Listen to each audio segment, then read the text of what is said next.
क्या एक बाप करेगा पैसों के लिए अपनी ही बेटी का सौदा? क्या गौतम अनिका को बता देगा उसके बेटे से जुड़ा सच, या फिर थी कोई नई साजिश? क्या अनिका जान पाएगी कि उसका खोया हुआ बेटा आर्यन ही है?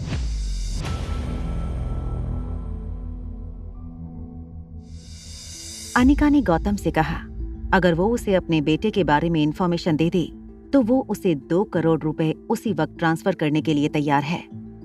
अनिका की ये डिमांड सुनते ही गौतम ने बिना सोचे अनिका से फोन पर कहा, ठीक है, मुझे तुम्हारी ये शर्त मंजूर है, मगर हाँ, मैं तुम्हारे बेटे के बारे में तुम्हें तभी बताऊंगा जब मेरे अकाउंट में पैसे ट्रांसफर हो जाएंगे।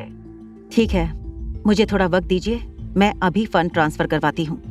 उसके बाद मैं आपको कॉल करूंगी और आप मुझे मेरे बेटे का पता बता देंगे, ठीक है? बिल्कुल ठीक। अपने गरीब बाप पर थोड़ा तो विश्वास रखो।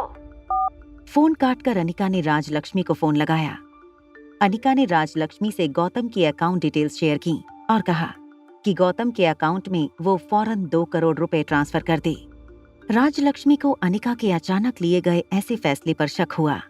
राजलक्ष्मी नहीं चाहती थी कि अनिका की मेहनत की इतनी बड़ी रकम वो इस तरह जाया कर दे। इसलिए राजलक्ष्मी ने अनिका से गौतम की अकाउंट डिटेल्स तो ले ली, मगर उसने गौतम को एक नकली कंप्यूटर एप्लीकेशन के जरिए फंड ट्रांसफर किए। कि अनिका ने गौतम गुलेरिया को फोन लगाया और उससे पूछा, क्या आपके अकाउंट में पैसे पहुंच गए? गौतम गुलेरिया को विश्वास नहीं हो रहा था कि वो बहुत जल्द 2 करोड़ का मालिक बनने वाला था। उसने मनीषा से कहा, तुरंत बैंक की साइट पर जाकर बैलेंस चेक करे। अपने अकाउंट में 2 के आगे इतने जीरो लगते हुए देखकर गौतम गुलेरिया की आंखें फटने लगी थीं। क्या आपके अकाउंट में रकम आ गई? देखो, मैंने तुमसे वादा किया था, एक बार मुझे पैसे मिल गए तो मैं तुम्हारे बेटे के बारे में तुम्हें सब कुछ बता दूंगा। मुझे बड़े अफसोस के साथ कहना पड़ रहा है कि तुम्हारा बेटा सालों पहले ही मर गया था। जब तुमने उसे डिलीवरी दी थी, उसके कुछ ही घंटों में उसने सांसें लेना बंद कर दिया था। मैंने खुद उसे अपने हाथों से मनाली से कुछ किलोमीटर दूर जंगल में दफना दिया था। अनिका को गौतम की बातों पर यकीन हो गया था। ये सोचकर अनिका की सांसें फूलने लगी कि उसका बेटा 6 साल पहले गुजर चुका था। अनिका जोर से जमीन पर गिरी और फूट फूट कर रोने लगी। अपने बेटे की मौत की जिम्मेदार वो खुद को ठहराने लगी थी। चुप हो जाओ मॉम, शांत हो जाओ, तुमने कुछ नहीं किया मॉम, शांत हो जाओ। मैं जिंदा हूँ मॉम, आई एम अलाइव। आपने कुछ नहीं किया, मैं मरा नहीं हूँ, मैं तो जिंदा हूँ। रिया, ये तुम क्या कह रही हो? तुम जानती भी हो? आर्यन ने अपने नन्हे हाथों से अनिका के आंसू पोंछते हुए कहा, मॉम, मैं रिया नहीं हूँ, मेरा नाम आर्यन है, आर्यन मारवा, और मैं तुम्हारा खोया हुआ बेटा हूँ। आर्यन की ये बात सुनकर अनिका को विश्वास नहीं हो रहा था। वो बस फटी हुई आंखों से आर्यन को देखे जा रही थी। उसे एक पल में पिछले दिनों में हुई सारी बातें याद आने लगीं। किस तरह रिया ने गेम खेलना बंद कर दिया था, रिया का अचानक वो कपड़े बदलकर सामने आना, नीचे शीला मौसी के सामने अरेबिक भाषा में बोलना। ये तुम क्या कह रहे हो? ये कैसे हो सकता है? अपनी माँ को रोते हुए देखकर आर्यन की आंखों से भी आंसू बहने लगे थे। रोते हुए आर्यन ने अनिका को बहुत टाइट हक कर लिया और रोते रोते ही कहा, हाँ मॉम, रिया और मैं ट्विन्स है ना, इसलिए हमारी शक्ल मिलती है। We both are alike. हम बहुत जल्दी तुम्हें ये सब कुछ बताने वाले थे। आई एम सॉरी, हमने तुमसे ये बात छुपाई। तुम इतने साल कहाँ थे? मेरा पूरा नाम आर्यन मारवा है। आर्यन को गले लगाते ही अनिका को इस बात का विश्वास हो गया था कि जिस बच्चे की आंखों में देखकर उसे एक अनजाना कनेक्शन महसूस हो रहा था, वो सब कुछ सच था। अगर तुम यहाँ हो मेरे पास, तो फिर रिया कहाँ है? अनिका को एक पल के लिए ऐसा लगा कि शायद उसे शांत करने के लिए रिया ने ये पूरी कहानी बनाई थी, और इसीलिए उसने फिर से एक बार आर्यन से पूछा, देखो रिया, अगर ये कोई तुम्हारी शरारत है तो मम्मा तुमसे बहुत नाराज हो जाएंगी। अनिका की ये बात सुनकर आर्यन ने अनिका का हाथ पकड़ा और नीचे ले गया। अनिका गाड़ी लेकर गेट के बाहर निकल चुकी थी। गाड़ी के अंदर आर्यन अनिका को डायरेक्शंस दे रहा था। थोड़ी देर ड्राइव करने के बाद अनिका दिल्ली के आउटस्कर्ट्स में एक पॉश लोकेलिटी में पहुंची। ये पूरी सिटी मारवा डेवलपर्स ने ही कंस्ट्रक्ट की थी। बस मम्मा, अब यहाँ से फोर्ट बंगलो जब आएगा तो गाड़ी गेट के अंदर ले लेना। आर्यन का बताया हुआ बंगला जब नजदीक आया तो अनिका ने कार की स्पीड कम कर दी। गेट पर सिक्योरिटी ने कार को रोकते हुए अनिका से गाड़ी का कांच नीचे करने का इशारा किया। आर्यन को देखते ही गार्ड ने रिमोट का बटन दबा दिया और गेट पर एक ग्रीन सिग्नल हुआ। गेट ऑटोमेटिक खुलने लगा। अनिका ने बंगले से थोड़ी ही दूर पार्किंग एरिया में गाड़ी खड़ी कर दी। उसके बाद आर्यन और अनिका गाड़ी से उतर गए। आर्यन ने अनिका से कहा। अनिका से अब इंतजार नहीं हो पा रहा था। मम्मा तुम यहाँ? मिस अनिका आप यहाँ? मम्मा वो मैं आपसे। बस करो Aryan, she is not your mom. ये क्या इतने दिनों से मॉम मॉम का पागलपन लगा रखा है? I am sorry mister Rohit Marwah. वो दरअसल मैं आपसे ये पूछना चाहती थी, क्या ये आर्यन आपका बेटा है? आई डोंट नो मुझे आपके सवाल का जवाब देना चाहिए या नहीं। पूरी दुनिया जानती है कि आर्यन मेरा बेटा है, और एक बिन माँ का बच्चा अगर प्यार से आपको माँ कह देता है तो इसका ये मतलब नहीं कि आपका उस पर कोई अधिकार है। No, I meant was, mister Marwah, क्या आप ही आर्यन के बायोलॉजिकल पिता हैं? ये कैसी बातें कर रही हैं आप मिस अनिका?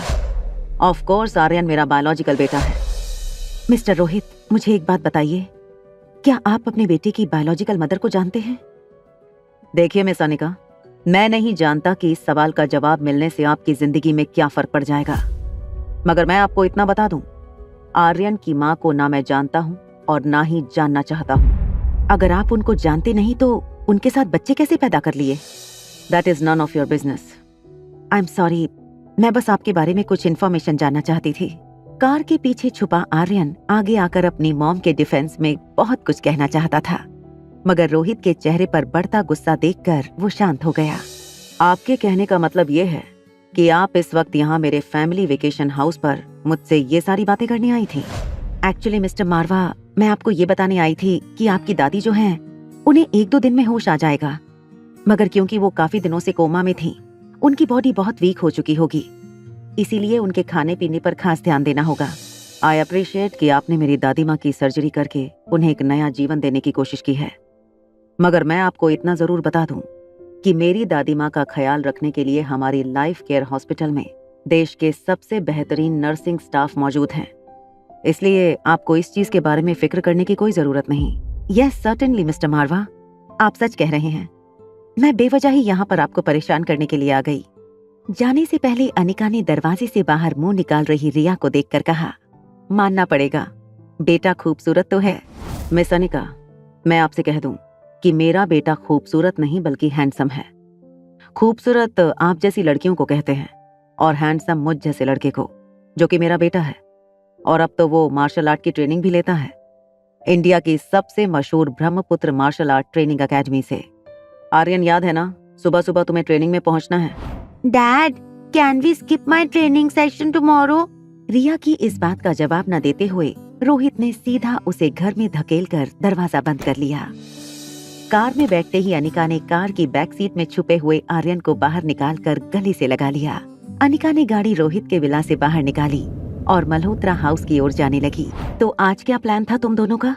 वापस अपनी अपनी पोजीशन पर कैसे पहुंचने वाले थे? मॉम, आज नहीं कल, जब तुम मुझे बलवीर सर के यहाँ ट्रेनिंग के लिए छोड़ने जाती तो वहाँ मैं और रिया फिर से बदल जाते, क्योंकि हमारे प्लान में बलवीर सर भी शामिल हैं।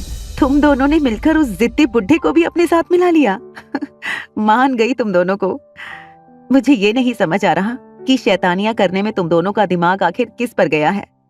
मैं तो मेरे बचपन में किसी बड़े के सामने अपना नाम भी ठीक से नहीं ले पाती थी। फिर शायद इस मामले में हम डैड पर गए हैं। आर्यन का ये जवाब सुनकर अनिका और आर्यन दोनों एक साथ हंस पड़े। घर पहुंचने से पहले अनिका ने आर्यन को एक बड़ा सा आइसक्रीम खरीद कर दिया।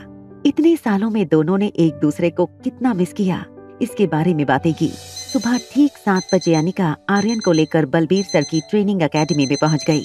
अरे पुत्र रिया, तुम आ गई? चलो आज से तुम्हारी ट्रेनिंग का अगला फेज शुरू होगा। तैयार होना बेटी रिया। ये कहते हुए बलवीर सर आर्यन की ओर देखकर हंसने लगे।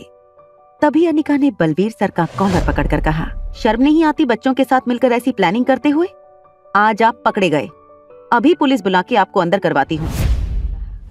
गुरु का काम होता है अपने शिष्यों को सच्ची राह दिखाना, और आप तो उन्हीं की राह पर चलने लगे। बलवीर सर, जो नॉर्मली कभी किसी से नहीं डरते थे, उन्हें आज अनिका के सवालों से बहुत डर लग रहा था। थोड़ी देर बलवीर सर की इस सिचुएशन का मजा उठाने के बाद अनिका ने उनका कॉलर छोड़ दिया। इतने अच्छे ग्रिप बहुत कम लोगों की होती है। मैं तुमसे अभी भी कहता हूँ, तुम मार्शल आर्ट की प्रैक्टिस करती रहो। तुम एक दिन जरूर इस एकेडमी का और मेरा नाम रोशन करोगी। सर, मैं जानती हूँ कि आपको अपनी इस एकेडमी का नाम जिंदा रखने के लिए एक अच्छे सक्सेसर की जरूरत है। आप आर्यन को ट्रेन करने की कोशिश कीजिए, शायद आपकी तलाश खत्म हो जाए।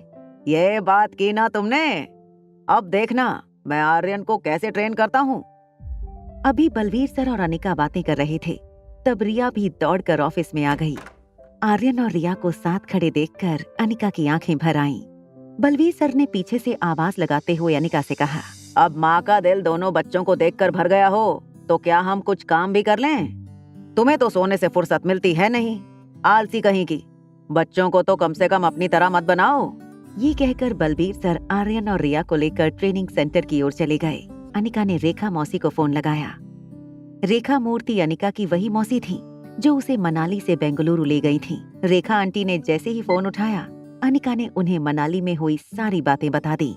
अनिका बेटा, ये बहुत खुशी की बात है कि आर्यन हमें सही सलामत वापस मिल गया है, मगर साथ ही मैं तुम्हें ये भी बता दूं, रोहित मारवा के पास से आर्यन की कस्टडी हमें मिलना लगभग इम्पॉसिबल है। मौसी, मारवा खानदान आर्यन को बहुत तकलीफ पहुंचा रहा है, और अगर कल को रोहित किसी से शादी करता है और वो लड़की अपने स्वार्थ के लिए आर्यन के साथ कुछ गलत कर दे, तो हम चाह कर भी अपने आर्यन की कोई मदद नहीं कर पाएंगे। फिर अगर रोहित को किसी ऐसी लड़की से शादी करनी होती तो आज तक कुंवारा नहीं होता। एक रास्ता है मेरे पास जिससे आर्यन तुम्हारे पास बिल्कुल तुम्हारी बेटी रिया की तरह रह सकता है और रोहित को कोई ऐतराज नहीं होगा। तो जल्दी बताइए क्या करना है, चाहे कितना भी पैसा खर्च करना पड़े मैं करने के लिए तैयार हूँ। बेटा, पैसा नहीं, थोड़ा दिमाग इस्तेमाल करना है। तुम रोहित की जिंदगी में किसी और लड़की को आने का मौका ही मत दो। क्यों ना तुम ही रोहित से शादी कर लो। आंटी, ये किस तरह का सजेशन दे रही हैं आप मुझे? मैं तुम्हारे बेटे के लिए ही तुम्हें ये सजेशन दे रही हूँ। अनिका, जरा ठंडे दिमाग से सोचो। अगर कहीं रोहित को इस बात का पता चल गया कि रिया भी उसी की बेटी है, तो तुम जानती हो वो कितना पावरफुल है। कहीं ऐसा ना हो कि रिया और आर्यन दोनों की कस्टडी उसे मिल जाए। अनिका ने जब फिर से अपने मन में रोहित के बारे में सोचा तो उसे भी ऐसा लगा कि आखिर रोहित में कोई बुराई तो थी नहीं। अनिका अपना पर्स उठाकर ऑफिस से बाहर निकली और ट्रेनिंग सेंटर में आर्यन और रिया को हाथ के इशारे से बाय करते हुए वहां से निकल गई। दादी माँ की आईसीयू वार्ड के बाहर रोहित सनी के साथ कुछ बात कर रहा था। अनिका उनके पीछे खड़ी होकर उनकी बात खत्म होने का इंतजार करने लगी। सनी, कल संडे है और मुझे फैमिली मीटिंग अटेंड करनी होगी। ये कंपनी के लिए बहुत जरूरी मीटिंग है। कल मैं अगर सारा दिन बिजी रहूंगा तो तुम्हें आर्यन की देखभाल करनी होगी। डोंट वरी बिग ब्रदर, मैं आर्यन का पूरा ख्याल रखूंगा। सनी को इस बात का गिल्ट अंदर से खाए जा रहा था कि उसने अपने बड़े भैया से आर्यन और रिया की सच्चाई छुपाई थी। सनी ने सोचा क्यों ना इस मुद्दे पर रोहित के थॉट्स को जानने की कोशिश करे। भैया, अगर आर्यन की बायोलॉजिकल मदर कभी आपके सामने आकर खड़ी हो जाए तो आप क्या करेंगे? अगर वो औरत मेरे सामने आ जाए तो उसकी जान ले लूंगा मैं। मगर भैया, आर्यन की माँ ने आखिर आपके साथ ऐसा क्या किया था जो आप उनसे इतनी नफरत करते हैं? इससे पहले कि रोहित या सनी अनिका को उनके पीछे खड़ा देखते, अनिका वहाँ से चली गई। किशन मामा, नानी माँ, अंजलि मामी और शीला मासी हॉल में बैठकर कंपनी के बारे में कोई इम्पोर्टेंट डिस्कशन कर रहे थे। आयुर्वेदिक दवाइयाँ बनाने वाले इनके पूर्वज पीढ़ी दर पीढ़ी किताबों में दवाइयाँ बनाने के अलग अलग फॉर्मूले लिख कर गए थे। तुम्हारी बहन स्वाति अगर वो खानदानी किताब लेकर भाग ना गई होती तो आज हमें बहुत मदद मिलती। क्यों ना हम अनिका की कोई मदद लें? वो एक डॉक्टर है, शायद वो हमारी मदद कर सके। जब स्वाति गुजर गई थी तब अनिका 1-1.5 साल की थी। भला उसे क्या समझ होगी आयुर्वेदिक मेडिसिन के बारे में? डॉक्टर होना एक बात है और दवाइयाँ बनाना दूसरी। I am so glad mama, you are fine now. जैसे ही अनिका ने किशन मामा को हक करने के लिए अपनी बाहें खोली, उसके हाथ में रखी दवाइयों की थैली जमीन पर गिरी। सारी दवाइयां बाहर निकल गईं। अलग अलग कॉम्पोजिशंस में बनी इन दवाइयों को देखकर शीला मासी चौंक गई। क्या शीला अपने अहंकार को छोड़कर अनिका से मदद मांगेगी और बचा लेगी अपनी कंपनी को? क्या रेखा मौसी की सलाह मानकर अनिका कर लेगी रोहित से शादी? क्या रोहित पता कर पाएगा अनिका का सच? जानने के लिए देखिए अगला एपिसोड सिर्फ पॉकेट एफएम के YouTube चैनल पर। और एक लड़की को देखा तो के सारे एपिसोड्स को सुनने के लिए डिस्क्रिप्शन में दी हुई लिंक से डाउनलोड कीजिए पॉकेट एफएम ऐप।